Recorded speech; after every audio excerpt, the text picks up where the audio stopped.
पाऊस काही थांबणार नाही, आपण पण थांबायचं नाही. ज्याने त्याचं काम जबाबदारीने करायचं, कारण थोडा मनाला श्वास पण पाहिजे. यासाठी पावसाने थोडी आपल्याला शांतता घ्यायला पाहिजे. पण ती काही आपण कोणी शांतता घेणार नाही, कारण आपल्या अंगावर जबाबदाऱ्याचं ओझं आहे.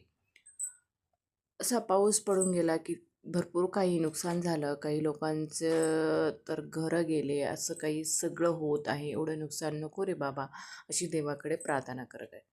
आणि सकाळ सकाळ अशी देवपूजा केली आणि सगळं आवरायला घरातलं घेतलं. घरातलं काम काही संपणार नाही हे तर मला नक्कीच माहीत आहे.